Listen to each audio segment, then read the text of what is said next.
My good friend, my brother, almost seems like a long lost brother, Mr. Barkat, somebody whose smile is very infectious, very loving, or as some of the women in the room may say, he kills you with his smile.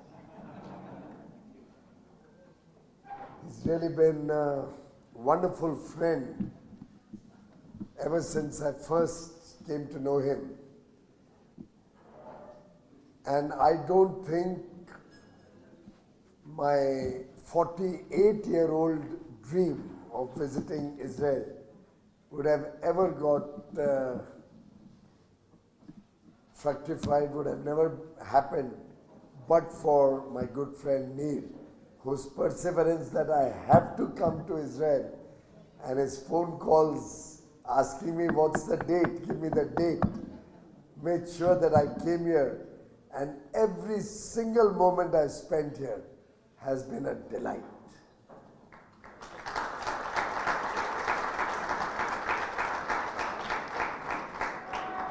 Ambassador J.P. Singh, all the other very distinguished members of the Indian diaspora, friends with roots in India, sometimes long lost, sometimes new, a number of friends from the government of Israel, colleagues from the government of India and the embassy, our Jewish friends from Israel, members of the media and Indian delegation who joined me from India, ladies and gentlemen. I would like to first of all acknowledge the wonderful hospitality, the wonderful and warm welcome I received everywhere I went in Israel, government, private sector, or during my cultural foray into the city of Jerusalem, into the various parts of Tel Aviv. And I'm truly very grateful to the government of Israel, to my friend Neil, and to all the people of Israel for making this a very, very memorable visit. Thank you very much. Even though it's my first visit, it almost feels like home. It almost feels like I was destined to be here. And then, when I hear our little daughter of India, if I may call you, ma'am, Dr. Oshrit Bevadkar, who's truly working as a bridge between Israel and India to strengthen this relationship, who brings new ideas to the table, who perseveres to bring us closer together.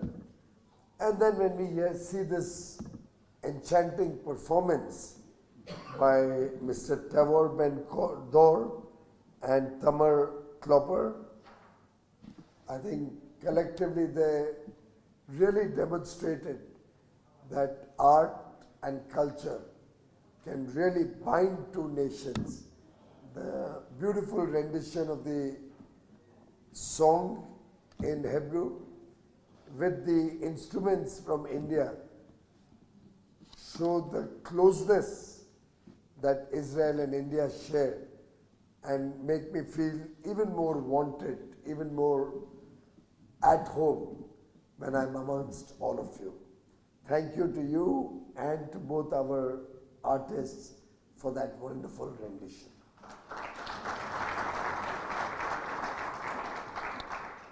Friends, Mr. Neil Barkat really is a fantastic host.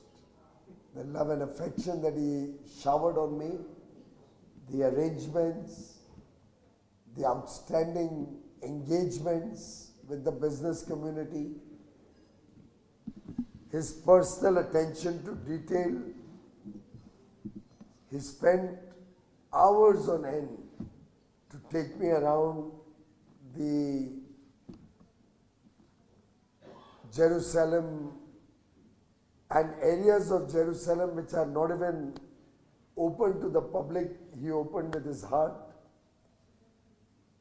The history of Israel that he shared with me, the history of Jerusalem as it went through all the tumultuous times of 3,000 years. Every single important location that he explained to me with a passion that only somebody who cares for his nation, who loves his nation, and who's committed to the India-Israel partnership could have done. Thank you, Neil. I'll forever be indebted to you.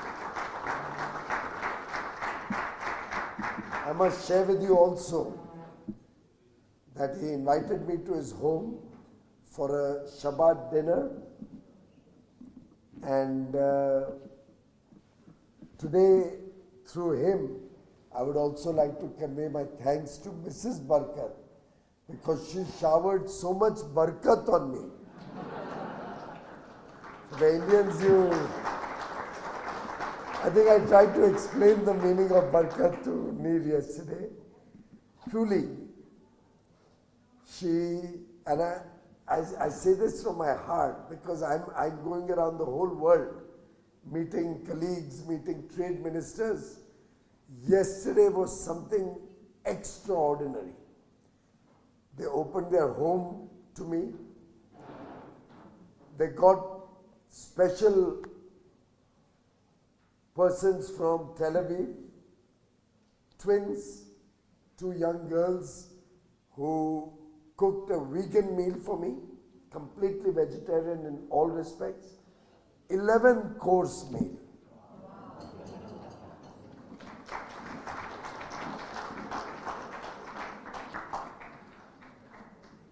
Neil, you owe me one. I put on 1 kilogram since yesterday to today.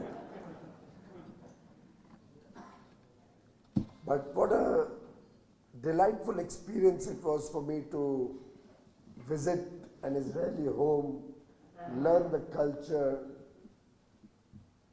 And I felt as if I've just come back home, and only makes me regret why it took me so many years before I could reach or come to Israel and be amongst all of you. But having been here now, I do hope it's only the first amongst many visits to Israel.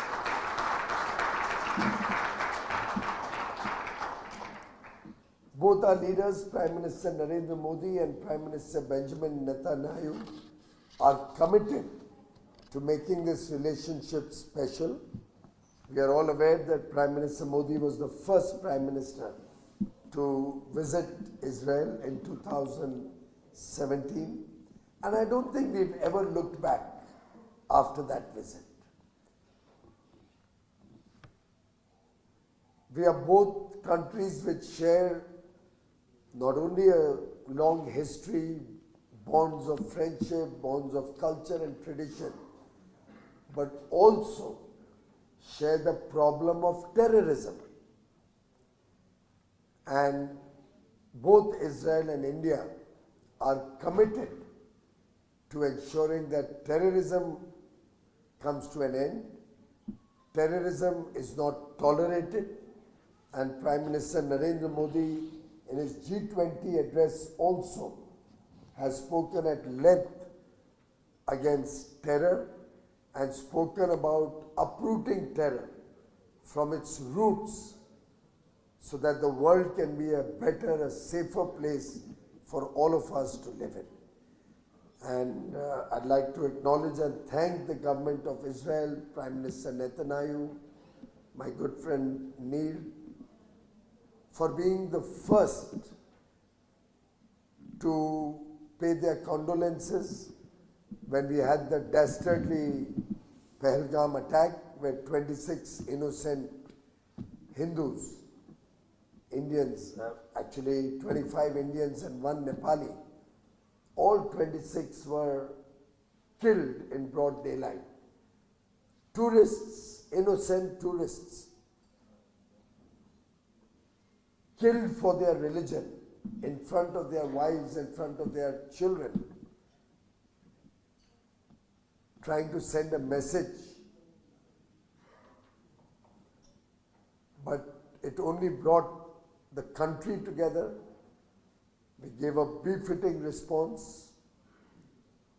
And I think collectively, we all have to be conscious that terrorism has no place in the world, has no place, and all of us are collectively bound to help end the problem of terror anywhere in the world.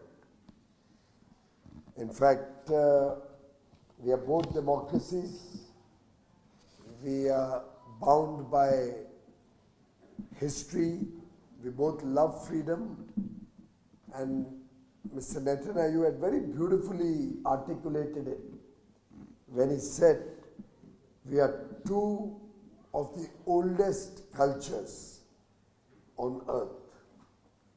We are democracies, we share our love for freedom, and we share our love for humanity. We are truly your partners, Prime Minister Netanyahu said. We are truly your partners. This is a partnership made in heaven.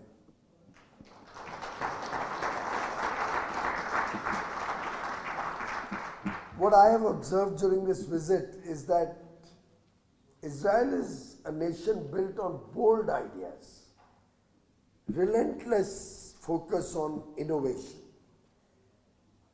and a culture to convert challenges into opportunities. When I saw the professor talking through the television about his experience when he was supposed to make a presentation and found that his computer was not booting or not starting, he conceptualized that he needed a backup, and the USB pen drive was created, was discovered, was developed in Israel. Similarly, for their defense preparedness, they have developed so many different technologies, which today we are sharing with each other. We are working together for the shared security of both nations, which will obviously ultimately lead to the shared prosperity of the people of Israel and the people of India. And it is this approach of converting a challenge to an opportunity that also brings our nations together. Whether it was the sanctions post-Pokhran in 1998-99 that India had to undergo, we saw high growth rates after that. Whether it was the Y2K bug in 99-2000, we saw our software industry take off from there. When the global financial crisis hit India, India grew at the highest speed. Our GDP grew at 11-12%. When Prime Minister Narendra Modi came into government, he brought all the taxes together and introduced the goods and services tax to get over the problem of cumbersome and multifarious taxes having a domino effect on taxes, multiplier effect on taxes. We are currently in India undergoing a massive program for reforming and transforming our processes, decriminalizing several laws, reducing compliance burden, making it easier to do business. You might have read that we have only yesterday notified 4 labor codes which will replace 29 labor laws by 4 well-articulated modern labor codes which will help Indian industry and the MSME sector particularly which will ensure our workers get a better deal, which will ensure that our contractual workers, non-formal workers also get social security. It's a continuous process towards transforming our processes and procedures to encourage greater trade, industry, manufacturing and business. And it's towards that end that I've come to Israel to cement this partnership with Israel. As was mentioned, we've finalized the terms of reference. Last night we spent a lot of time over dinner working on a plan how this will be taken to the next level quickly. We are looking at considering how we can even enter into a first track or a part A of our free trade agreement so quickly, so that the fruits of this partnership can be experienced by one and all, by different businesses. And from what I've seen of Mr. Barkat, he doesn't have time to waste. He's a man in a hurry, a man with a mission, and I'd love to work more with him going forward.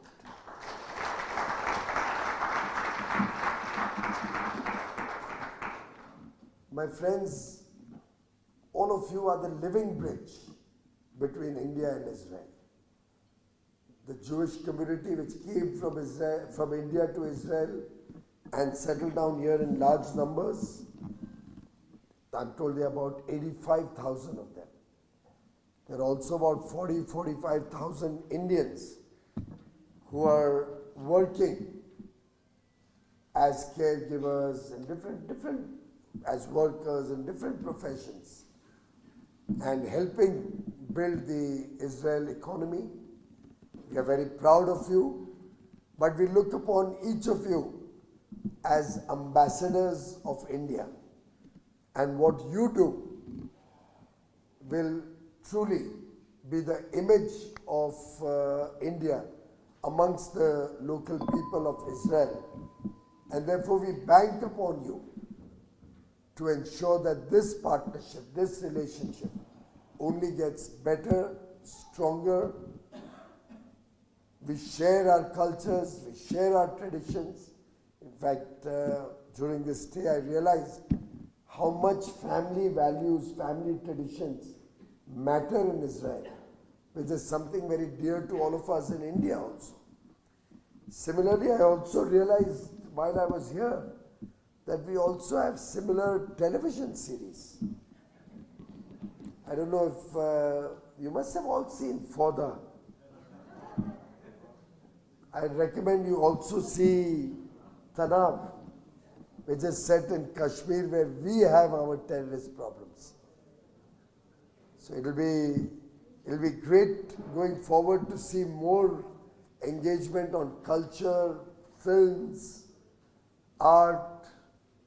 There's a lot of potential that we need to work on, a lot of business potential, and I've seen the excitement amongst the Indian businesses, amongst the Israeli business persons.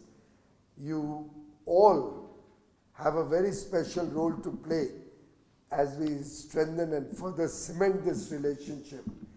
Thank you all for all that you have done, staying grounded, staying true to your roots, but honest to the land which you have adopted, loyal to the land where you are working. Your affection towards India is much appreciated. But at the same time, your first loyalty, your first commitment has to be to the land which provides the food for your children, which provides your families. And I urge you to continue to hold the Indian flag high, to continue to work to strengthen this partnership. I'm going to go back tomorrow with very fond memories of this beautiful country, of the beautiful people that I have met during this visit, and of all the potential that this partnership awaits. Let's work together. Let's bring our two nations closer together. Let's make sure the future is ours to conquer. My best wishes and thank you very much for being with us.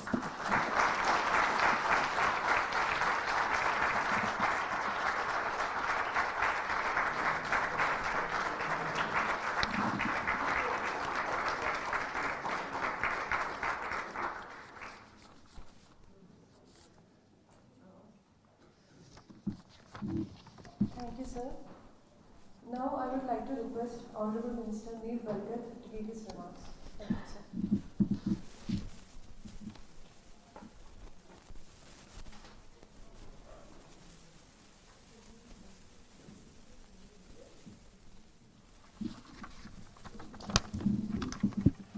Shalom everyone, good evening, Shavua Tov. My dear friend Piyush, I said to him that he has a gift of speaking so kindly, so warmly. But I was told before I met you that you're the toughest negotiator on earth.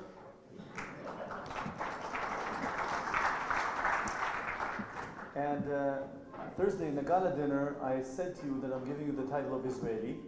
You're an Israeli, you're not just an Indian. Because Israelis are perceived to be tough on the outside, but very, very soft on the inside. And we all saw and we all see how soft you are. You're a very kind man.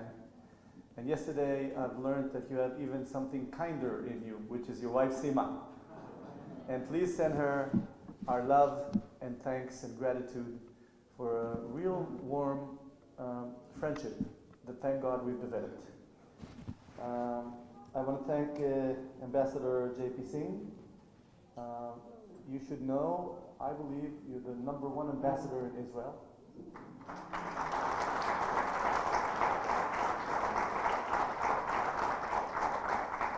When you need to choose an ambassador to speak on behalf of all ambassadors, it's J.P.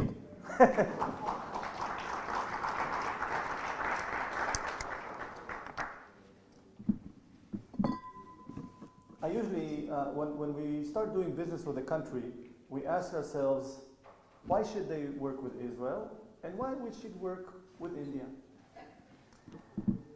Wow, it's a big deal with India, because we've learned that Israelis and Indians love each other as people to people. The number of Israelis at any given moment in India, people think that we're as big as India, because every second tourist is probably an Israeli. And I also said that I owe you, because my daughter, Noam, when she went to India, she found her Israeli boyfriend, they got together and got married, and I had 2 grandchildren because of India. So the theme of going and sharing and enjoying India is a big deal for Israelis. And they all go, when Israelis go to India, they feel extremely comfortable, safe, secure, loved. And similarly, we see Indians here in the crowd that come to work in Israel. Yesterday, we had a chat with a wonderful Indian working here in Israel as a caretaker. I know him, he's taking care of one of my members in the family. And we love him. He's like family. He's all around, and he's so kind, and he's so warm. And you know as much as I do that caretakers from India are welcomed, and not just caretakers, all Indians that work here, because they come with shared values and vision and love and will to connect and to serve. These are things that put India and Israel's relationship, people to people, which is so precious. When you have good people to people, you could build many, many buildings on top of that. And this is something that goes back to history. Yesterday we spent time, Seema and Piyush and my wife and I, we went to the ancient city of Jerusalem to see our history 3,000 years old. to see some of the places are still not open to the public, where kings and prophets walked. We saw those stones leading from the Siloam pool to the Temple Mount that are rubbed by millions and tens of millions of people that walked for thousands of years, for hundreds of years. And you understand how deep our history. And I remember every second time we spoke, Piyush, you told me, oh, we're so similar. We're different, but we have similar history, similar memory. And then again, it showed to me why we connect so well. So that's on the culture side and the people-to-people side. And we also know that Prime Minister Modi and Prime Minister Netanyahu have great friendship and relationship. They understand the values of our two nations and the mutual future of the two nations. And I want to add to that the economic side. And this is actually one of the things that us ministers focusing on economy see eye to eye. And here's how I view India. India is a giant waking up. A giant. Not just the fact that you're 1.4 billion people, the biggest population in the world, but you get it. You understand how you're scaling so quickly. Today, the fifth economy. Next year, the fourth economy. In 2 years, the third economy in the world. And moving so quickly in your growth. And this is an opportunity for Israelis to help you get there, to collaborate, to give you what we know how to do best, which is new innovation, new technology. You know how to take those ideas and scale them and grow to big numbers. India is not just focusing on its own, focus internally. India, from our perspective, is the gateway to all of Asia. Now, we're challenged by Europe. The Europeans are confused. They are not always nice to us. They have zero growth. Sometimes some of them chose the wrong side of history. Maybe probably because of the influence of the immigrants from the Muslim immigrants to Europe. But they're focused on themselves and they're busy and they have some challenges. But Asia is open for business. And leading in Asia is the relationship with India. And the reason I'm so excited, and my friend Piyush, why I'm so pushy, is to see how we can marry the innovation from Israel and infrastructure in India. And if we can make you move faster, we win together. The Israeli technology and India technology and economy.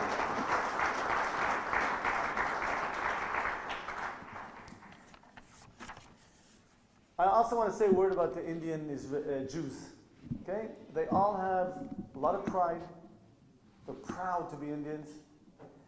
They are a bridge, a gateway between Israelis and Indians because they understand both cultures. I was impressed by the things you've said. And we would like to see the Indian Jews, Indian Israelis, help us make this happen. From my experience, there's an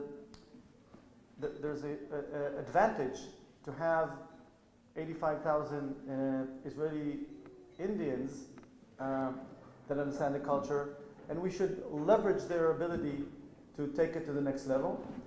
And some of the few last things I want to say is that when I look at my binoculars and look into the future, I believe that what Israel does today, $150 billion export a year, we need to get to $1 trillion in 20 years, less than 20 years.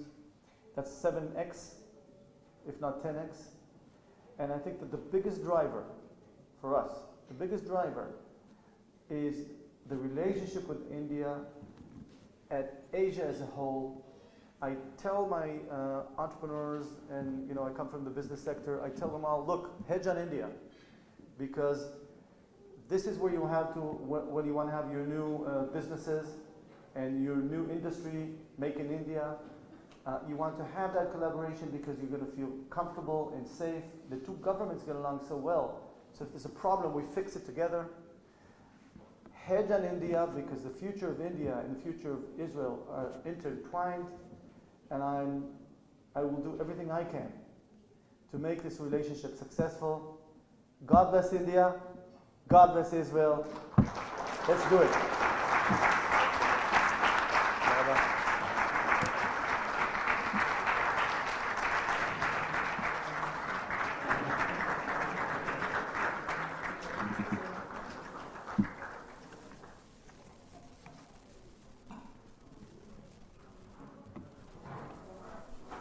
Thank you, Minister. We have now come to the conclusion of the formal ceremony of today's community reception. I will request all to rise for national anthems.